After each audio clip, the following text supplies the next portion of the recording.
Hey guys, welcome back to my channel, Football by Rob. Rob here. I'm just going to do a quick video where I try and discuss some transfer rumors and stories that are going around Arsenal. And yeah, you know the drill. I'm just going to go from the intro to my laptop screen and we're going to take it from there. Alright? See you guys on the other side. Right.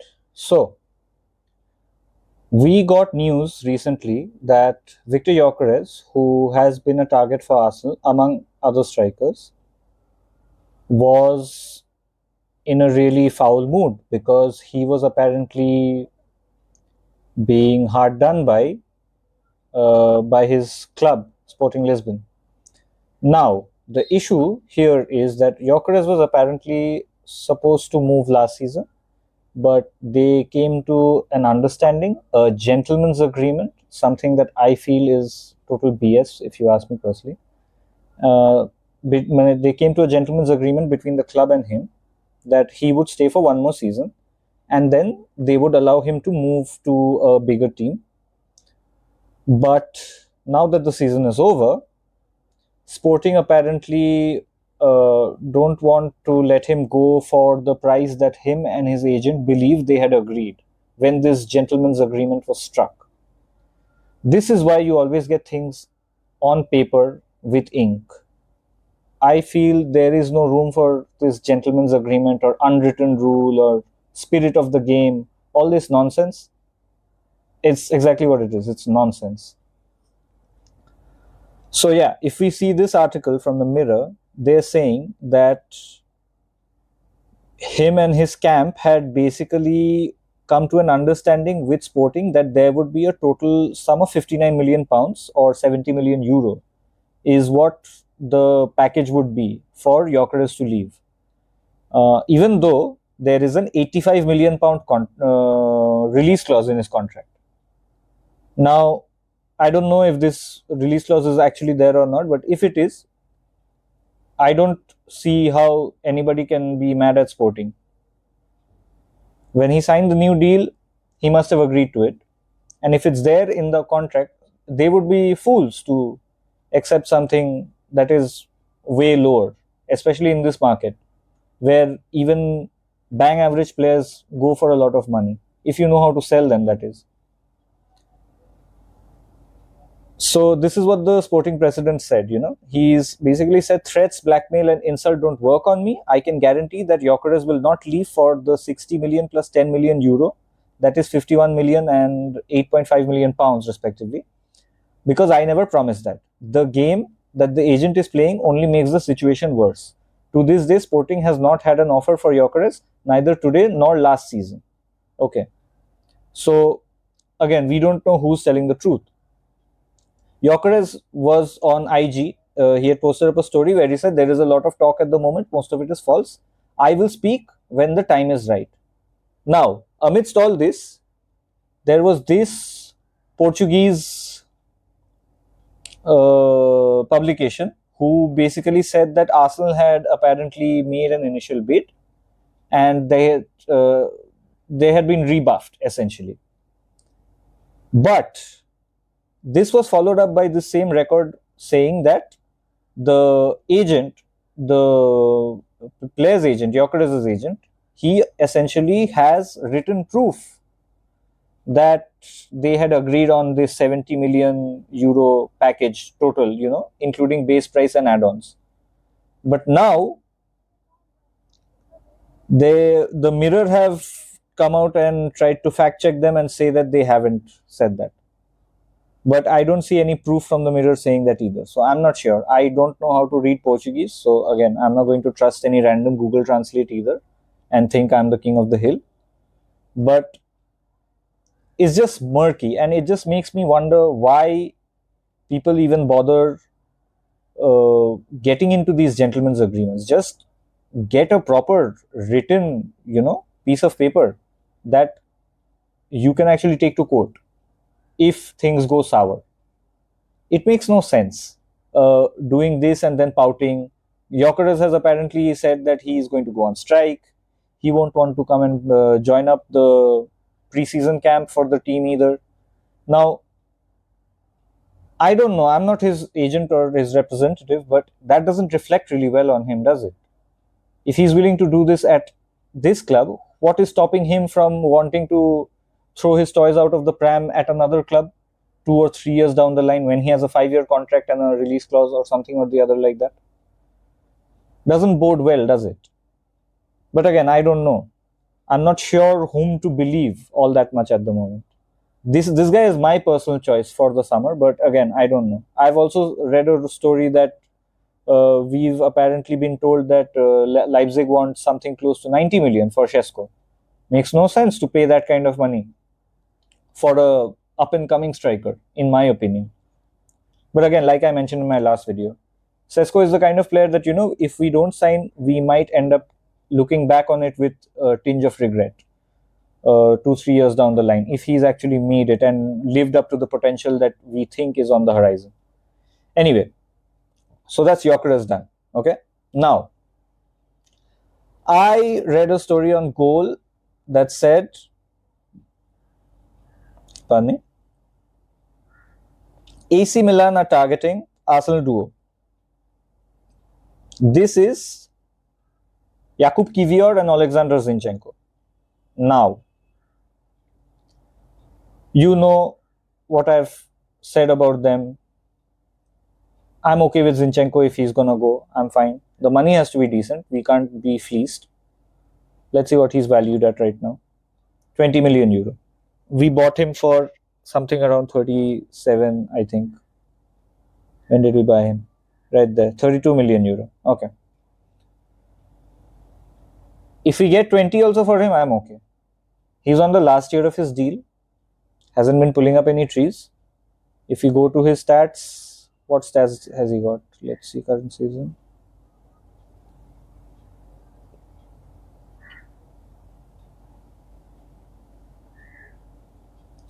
$789 minutes. Nah. No point keeping him around. Just let him go. Kiwior, I would want him to stay, but the way I'm seeing things right now, I won't be surprised if he wants to leave, right? Because, like I mentioned in my last video, he will want regular football. In Gabby's absence in the second half of the previous season, he's shown that he can play at a high level in the biggest of games, not make as many mistakes as we thought he would be prone to or we had categorized in the past. And that surely will raise his stock, right? Well, if we go and check what he's valued at right now, let's go see that.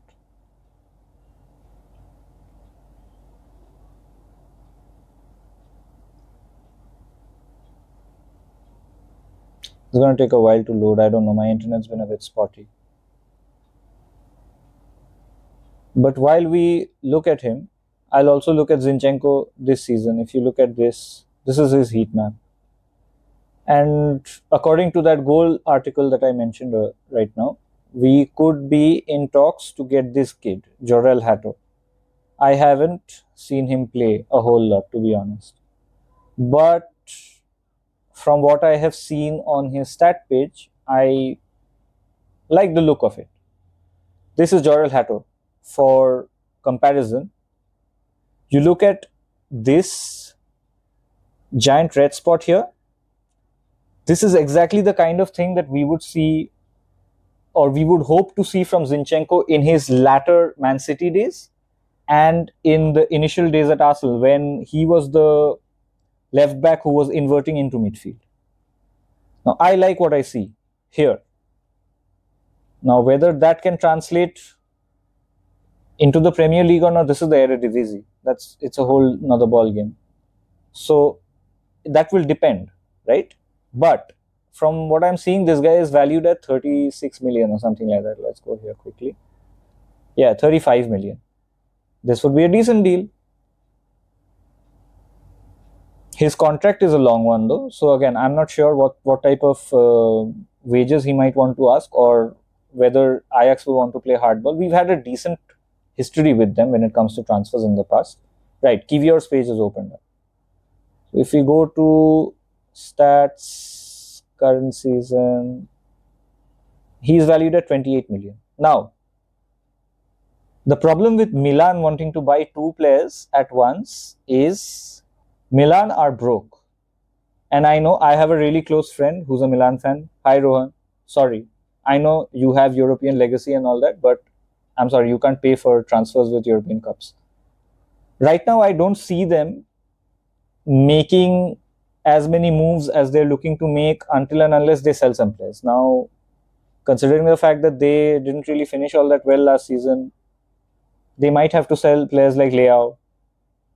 They've already sold that midfielder to Man City, Reinders.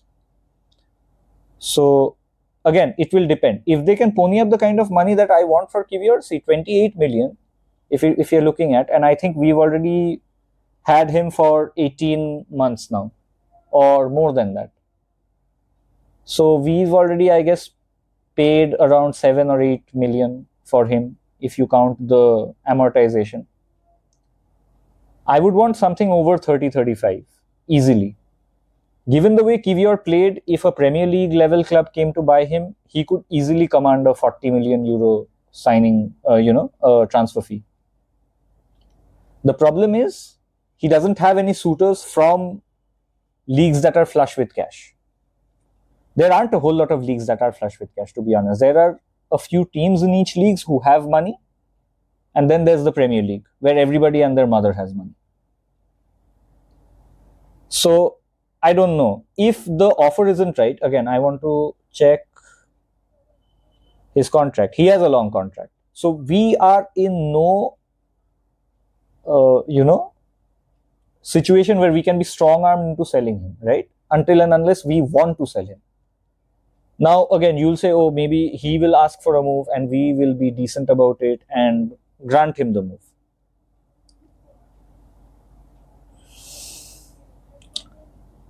The football fan in me would want that, considering it's a World Cup year, but the Arsenal fan in me will be like, no. Because I have seen too many players sign big contracts and then leave a few months later anyway. If you're going to sign a contract with me, I would want you to honor it to the best of your ability. And if you're not going to honor it, well, I got to be paid. That's just how it is. So I don't see him leaving that easily, even though there might be interest. And again, it's not just exclusively Milan. Since he's come from the Serie A, he has already had a lot of suitors in Serie A. Milan were in for him even before we signed him. Paolo Maldini was there at the club, and I think they had wanted him at that time. But we managed to get the deal done before then. So yeah, that will depend, right? Now, that is these guys done. If these two go, I would want to see Jorrel, Hato coming in. But again, I'm not really sure on how possible and plausible that is just yet. But the season is long. I mean, the window is long. So we'll see. I also saw this random thing where some Arsenal fans are saying that, in case we can't get a striker that we want, we should go back for Ollie Watkins. Apparently, we wanted to sign him in January. I don't want him. He's an Arsenal fan growing up. Good for him. But at 29, pushing 30, no, I don't want him. And again, he's not at that level. If this was a Harry Kane or somebody, I'd be okay with that sort of age profile. But Ollie Watkins, no. And again, all the more why? Right here, I'm going to show you. This is his 2024-25 season stats, right? The man played 54 games, 17 assists, 14 goals in 3,578 minutes. In comparison, this is Kai Havertz, 36 games. Let's go back there once. 54 to 36. 15 goals and 5 assists in 2,809 minutes. Let me be categorically clear. Mikel, I don't know if you're hearing this or not. Any striker that comes in needs to be an upgrade. Period. Simple as. And in case we are in a situation where we can't get any of these players, Jonathan David before Ollie Watkins. Hell, anybody. I've seen reports, again, I don't know how substantial they are, but I've seen reports where United are apparently linked with Osimhen. In what universe are Man United 15th place with no European football going to show more ambition than Arsenal, who apparently are so close to the final piece of the puzzle? I want to get to that final piece of the puzzle thing as well in a moment. But yeah, in what universe is that possible? These guys are 15th. 15th! Are you having a laugh? Come on, man. Show some more ambition than that. Ollie Watkins, behave. Pathetic. I don't want him. Don't, nowhere near. I have seen him miss so many chances. I've seen him miss against Arsenal itself. We need a striker who's going to kill every time. Every time. None of this project striker, none of this makeshift stop gap. Nope. No. No.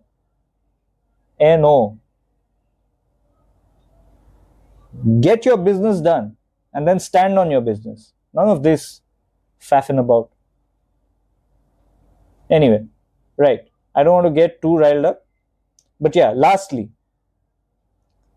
Arsenal fans, if you're watching this, chill out. Chill out. I've seen way too many Arsenal fans on Twitter just losing their mind. City have signed this, that, and the other. Liverpool have signed so and so. I know Liverpool are making mad moves right now. Even United are making mad moves. Hell, Spurs got their manager in. They might also be making some moves. It's okay. It's all right. You have to remember, Andrea Berta does not operate on the same way that Edu used to, right? I have read reports that Berta is in contacts with multiple agents at the same time.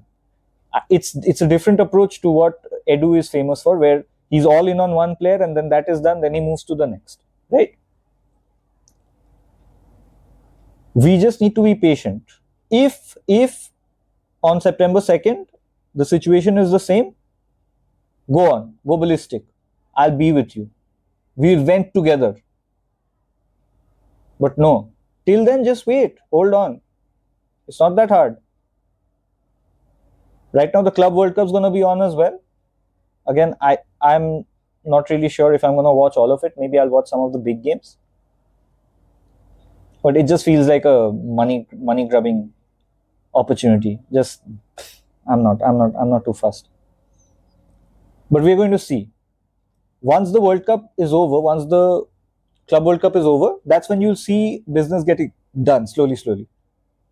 Till then, just hold your horses. Calm. All right. Anyway, I'm going to leave it at that. In case you think the content was good, leave a like. You can drop a comment. If you want to agree with me or disagree with me, let me know. If you think my content is worth a follow, just subscribe. And I'll be leaving my links for Twitter and Instagram as well. I'm getting those up and running slowly. Also, yeah, in case you like this t-shirt, and I have some more like this as well, I'm going to be leaving a link for my store page. I make these t-shirts myself. I've drawn this myself. That's Diego. That's my signature right there.